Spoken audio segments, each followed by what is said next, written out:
بسم اللہ الرحمن الرحیم۔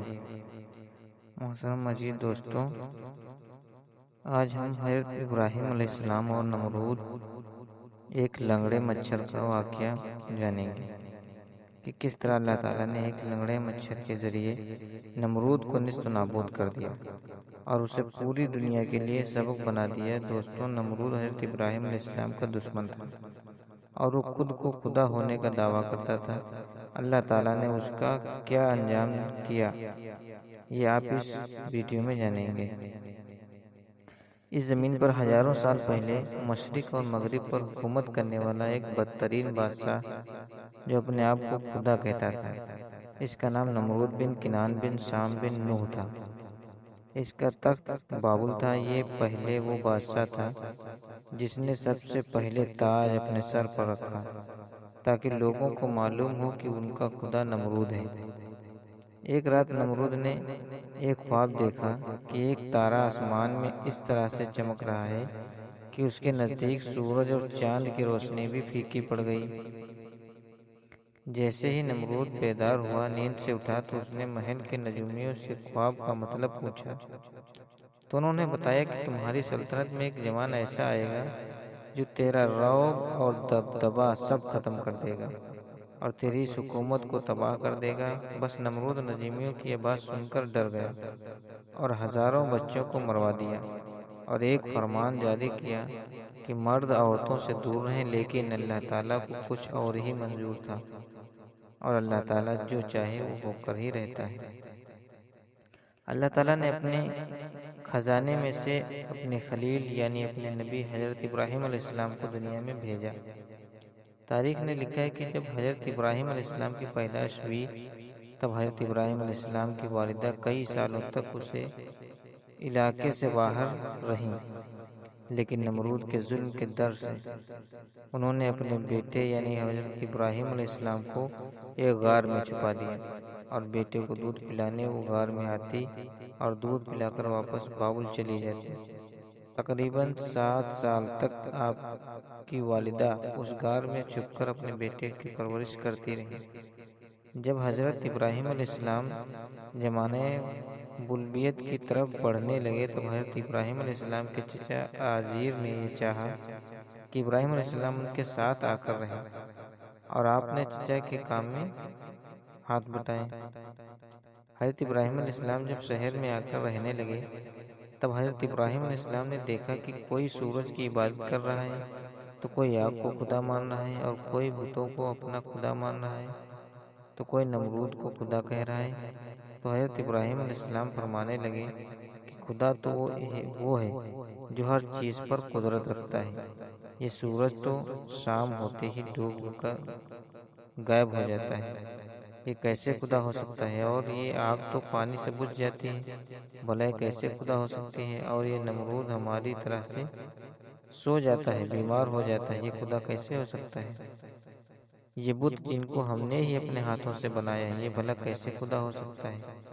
ایک بار جب لوگ میلے میں چلے گئے تو حضرت ابراہیم علیہ السلام نے اپنی کلہاڑی سے سارے بتوں کو توڑ دیا اور کلہاڑی کو وہاں بنے بڑے بت کے کندھے پر رکھ دیا۔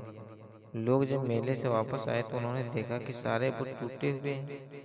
سب نے اس بات کو مان لیا کہ یہ کام حضرت ابراہیم علیہ السلام کا ہے۔ حضرت ابراہیم علیہ السلام نے اس پر کہا کہ دیکھو، پوچھو کہ شاید اس بڑے بت نے ہی ان سب کو توڑا ہو۔ سب حیرت سے ابراہیم علیہ السلام سے کہنے لگے کہ یہ پتلا بھلا کیسے توڑ سکتا ہے؟ اس کے بعد حضرت ابراہیم علیہ السلام فرمانے لگے، میں بھی تو یہی کہنا چاہتا ہوں کہ جب یہ بت کسی کو توڑ نہیں سکتا تو پھر یہ ہمارا خدا کیسے ہو سکتا ہے؟ اس کے بعد نمرود آگ ببولا ہو گیا اور اس نے یہ حکم دے دیا کہ ایک بڑی آگ جلائی جائے اور ابراہیم کو اس طرح سے اس آگ میں جلایا جائے کہ لوگ اس سے ایک سبق حاصل کر لیں۔ 2 سالوں تک لکڑیوں کو جمع کیا گیا اور ایک بہت بڑی آگ جلائی گئی۔ تو فرشتوں نے اللہ تعالیٰ کی بارگاہ میں ایک فریاد کی کہ اے اللہ، ہمیں حکم دیں کہ ہم تیرے خلیل کو بچا سکیں۔ تو اللہ تعالیٰ نے فرشتوں سے کہا، جاؤ دیکھو، اگر ابراہیم تم سے مدد چاہے تو ضرور اس کی مدد کرنا۔ ہر ایک فرشتہ حضرت ابراہیم علیہ السلام کے پاس آ کر کہنے لگا، کہ اللہ کے نبی ابراہیم آپ حکم کریں کہ ہم آپ کی مدد کریں۔ تو حضرت ابراہیم علیہ السلام نے فرشتوں سے کہا، اے فرشتوں، میرا دوست میری مدد کرے گا، میرا دوست میرا اللہ خود ہے، میری حفاظت کرے گا۔ اس کے بعد جیسے ہی نمرود نے لوگوں کو حکم دیا کہ اللہ کے نبی حضرت ابراہیم علیہ السلام کو آگ میں ڈال دیا جائے، اور جیسے ہی حضرت ابراہیم علیہ السلام کو آگ کے اندر ڈالا گیا اور آگ کے درمیان پہنچنے ہی والے تھے کہ اللہ تعالیٰ نے آگ کو حکم دیا کہ اے آگ میرے ابراہیم پر ٹھنڈی ہو جا۔ جیسے ہی اللہ تعالیٰ نے آگ کو حکم دیا کہ اے آگ تو میرے ابراہیم پر ٹھنڈی ہو جا، تو آگ حضرت ابراہیم علیہ السلام کے لیے گلزار بن گئی، اور حضرت ابراہیم علیہ السلام مطمئن ہو کر اس آگ کے اندر اللہ کا شکر ادا کر رہے ہیں۔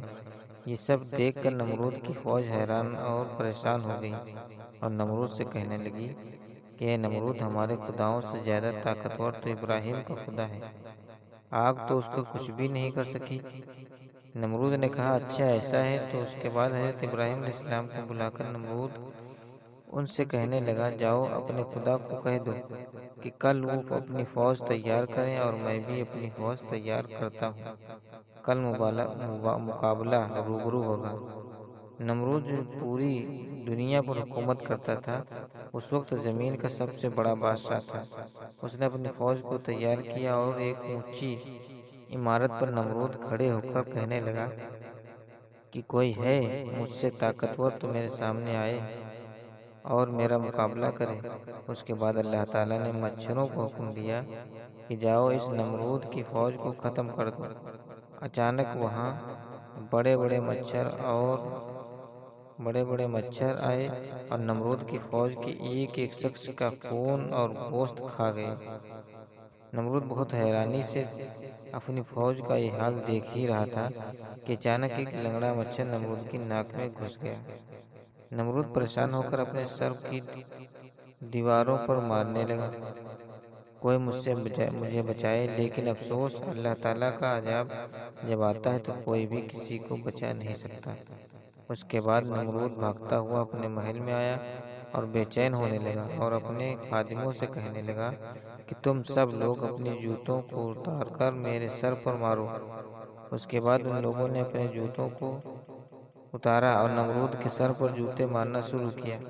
جب نمرود کے سر پر کوئی جوتا مارتا تھا اسے سکون ملتا، کیونکہ وہ مچھر نمرود کی ناک میں ہوتے ہوئے اس کے دماغ میں آ کر پہنچ گیا تھا۔ وہ مچھر دھیرے دھیرے اس کے دماغ کو چاٹتا رہا۔ دوستوں، تاریخ نے لکھا ہے کہ وہ بدترین بادشاہ جو اپنے آپ کو خدا کہلواتا اللہ کے بندوں کو گمراہ کرتا تھا، اب وہی بندے اپنے جوتیوں سے نمرود کا سر پیٹتے ہیں، اور ایسے ہی تڑپ تڑپ کر نمرود مر گیا۔